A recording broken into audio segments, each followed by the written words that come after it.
अस्सलाम वालेकुम। आज आपके साथ शेयर कर रही हूँ गोंद के लड्डू। गोंद दो तरह की होती है, गोंद कतीरा और कीकर की गोंद या फिर बबोल की गोंद भी इसे कहा जाता है। तो जो मैं ये यहाँ पर लड्डू तैयार करूँगी ये है कीकर की गोंद के लड्डू। बहुत ही फ़ायदेमंद हैं, सर्दियों में अक्सर इनका इस्तेमाल किया जाता है। ख़वातीन को डिलीवरी के बाद ज़्यादातर ये लड्डू बना कर दिए जाते हैं या फिर इस गोंद का इस्तेमाल किसी भी तरीके से करवाया जाता है। अगर आपके जोड़ों में दर्द है, हड्डियों में दर्द है, कमर में दर्द है, किसी भी किस्म के दर्द पर ये बहुत ज़्यादा फ़ायदेमंद है। आपको राहत देता है, आराम देता है और आपके जिस्म को गर्म और तवाना रखता है। तो किस तरीके से ये मैं गोंद के लड्डू तैयार करूँगी, चलिए स्टार्ट करते हैं रेसिपी। एक कढ़ाई के अंदर मैंने यहाँ पर ले लिया देसी घी, तकरीबन हाफ़ कप के करीब मैंने देसी घी लिया और इसको गर्म करके इसके अंदर ये मैंने गोंद डाल दी और अब इसको हल्की आग पर यानी कि लो फ्लेम पर पकाएंगे यहाँ तक कि फूल जाए। तो यहाँ पर आपने बिल्कुल जल्दी नहीं करनी, लो फ्लेम पर आपने मुसलसल चम्मच को चलाना है और इसे फ्राई करना है यहाँ तक कि तमाम गोंद जो है वो फूल जाए। तो यहाँ पर देखिए देसी घी के अंदर जब इसको हम फ्राई करते हैं तो इसकी जो ताकत है वो दुगनी हो जाती है।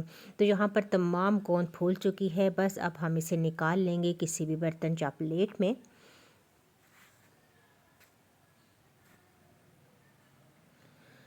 तो ये फर्स्ट स्टेप हमारा हो गया कंप्लीट। अब इसी कढ़ाई में और जो हमारे पास देसी घी है इसके अंदर हम नट्स को फ्राई कर लेंगे। तो बादाम है मेरे पास, यहाँ पर बादाम, अखरोट, पिस्ता जो भी आपके पास नट्स हों आप इस्तेमाल कर सकते हैं। तो यहाँ पर मैंने अखरोट लिए, बादाम और काजू हैं, इनको मैं लो फ्लेम पर ही फ्राई करूँगी ताकि ये जले ना। तो यहाँ पर लड्डू की रेसिपी बनाते हुए आपने बिल्कुल जल्दी नहीं करनी, बहुत ही आराम से आपने लो फ्लेम पर ये सब काम करना है ताकि कोई भी चीज़ हमारी जल कर ख़राब ना हो जाए। अब यहाँ पर मैंने बादाम, अखरोट और काजू फ्राई कर लिए हैं। अब मेरे पास हैं 4 मगज़, ये भी शामिल कर देंगे। थोड़ी सी देर के लिए इन्हें भी चलाएंगे और साथ ही शामिल कर देंगे इसके अंदर किशमिश और ग्रेट किया हुआ नारियल।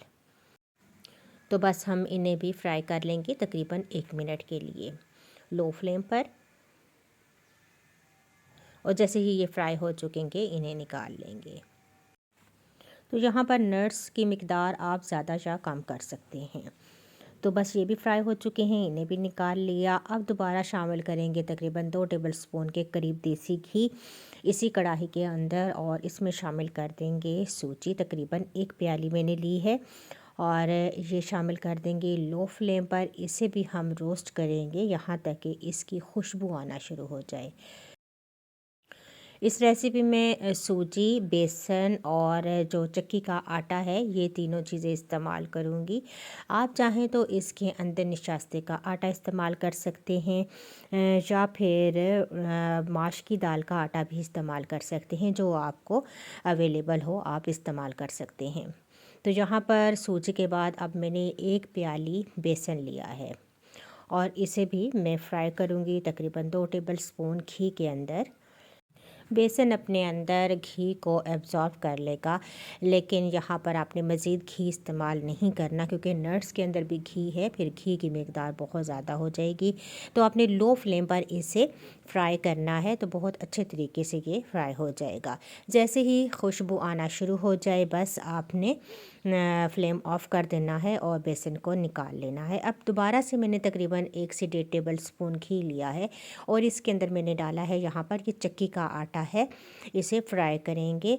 तो आटे को भी हमने लो फ्लेम पर फ्राई करना है यहाँ तक कि इसके अंदर से अच्छी सी खुशबू आना शुरू हो जाए। बस मुसलसल चम्मच चलाते रहें ताकि आटा कहीं किसी भी जगह से ज़्यादा जल ना पाए। बस जैसे ही आटा फ्राई हो चुकेगा, अच्छी सी खुशबू आना शुरू हो जाएगी तो इसे भी हम निकाल देंगे एक बड़े बर्तन में। जिसमें हमने सूजी और बेसन निकाला है उसी जगह हम ये आटा भी शामिल कर देंगे। अब दोबारा से कढ़ाई रखेंगे, इसके अंदर मैंने ली है ब्राउन शुगर, तकरीबन 1.25 कप मैंने यहाँ पर ली है। मैं ज़रा मीठा कम इस्तेमाल कर रही हूँ क्योंकि बच्चे भी मेरे मीठा कम खाते हैं, तो घर में कम मिकदार में मीठा खाया जाता है। आप यहाँ पर 1.5 से पौने 2 कप के करीब यहाँ पर ब्राउन शुगर इस्तेमाल कर सकते हैं। तो बस इसे हम रख देंगे लो फ्लेम पर जहाँ तक कि ये मेल्ट हो जाए और इसका अच्छा सा शीरा बन जाए। अब जिस बर्तन में मैंने ये तीनों आटे डाले थे, सूजी, बेसन और गंदम का आटा, इसी के अंदर हम डाल देंगे ये फ्राई किए हुए तमाम नट्स, और जो मेरे पास गोंद है इसको मैं पीस लूँगी ग्राइंडर जार में, और इसका पाउडर बनाकर ये भी मैं इन चीज़ों के साथ शामिल कर दूँगी। अब गोंद को शामिल करने के बाद चम्मच से बहुत अच्छे तरीके से तमाम चीज़ों को मिक्स कर लें ताकि आटा, बेसन और सूजी और तमाम नट्स अच्छे से मिक्स हो जाएं। तो यहाँ पर मिक्सिंग बहुत ज़रूरी है ताकि कोई भी चीज़ एक जगह इकट्ठे होकर रह ना जाए। तो तमाम चीज़ों को अच्छा सा मिक्स कर लेंगे। शीरा हमारा तैयार हो चुका है, थिक शीरा ही हमने तैयार करना है।